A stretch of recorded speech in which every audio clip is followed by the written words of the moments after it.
Today I'm going to be doing an indwelling catheter. Making sure to only touch the 1-inch border when opening this. Now I'm going to put on my sterile gloves.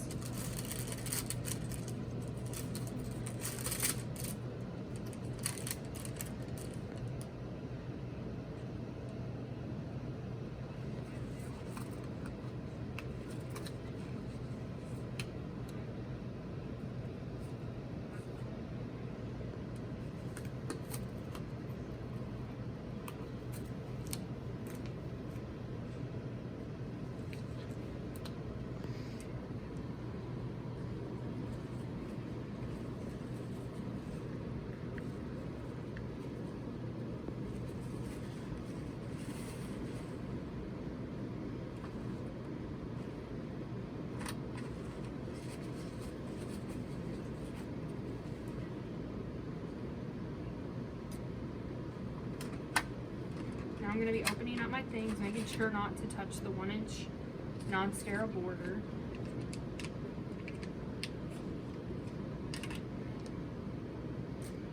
Opening up my lube.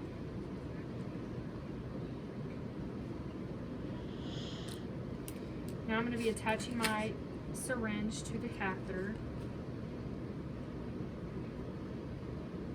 and taking off the cover and applying lube.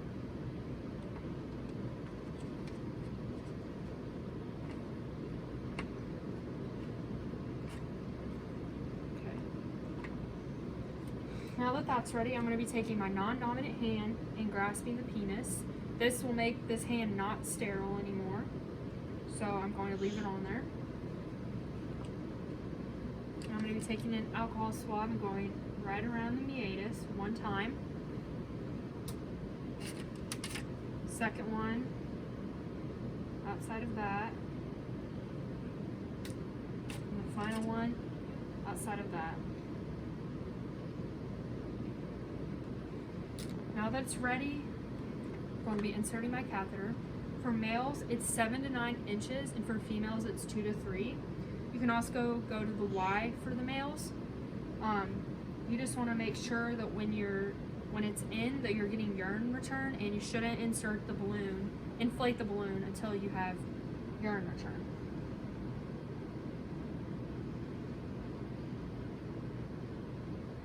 You want to make sure when you're inserting it that you do not touch the penis, because that would make your hand unsterile.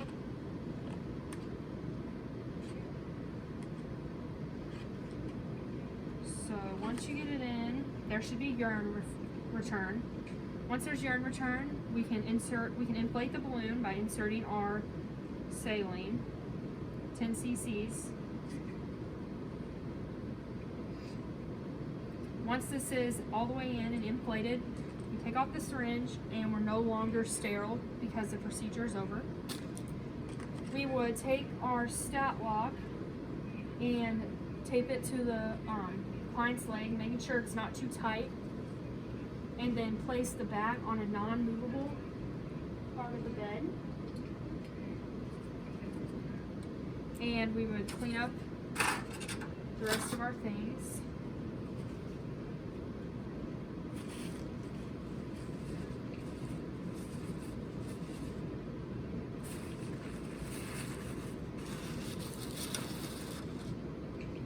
After we're done inserting the catheter, we want to make sure we document the time, the date, our signature, and the size of the catheter, and also how many cc's we inserted into the balloon.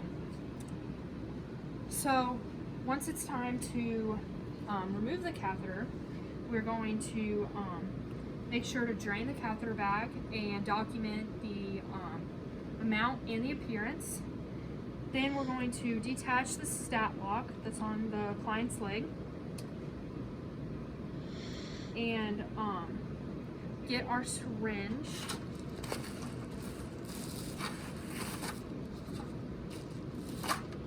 We know how much we're should get back when we deflate the balloon because the person that inserted it should document it. So we're going to put the syringe back on and get out all of the saline. Then you can also go back and make sure that you got it all and that there's negative pressure so it comes out smoothly. Then you're going to tell your client to take a deep breath and swiftly pull out the catheter in one motion. Just like that. Then when you're done, you can throw this away. And you want to make sure after you're done, after you take it out, that you charted the date and the time you took it out, and also you need to watch the next 8 to 12 hours for any bladder distension and watch their output, and also document what their first void looks like, and make sure that they have their call light and they're comfortable and there aren't any issues related to the catheter. That's all.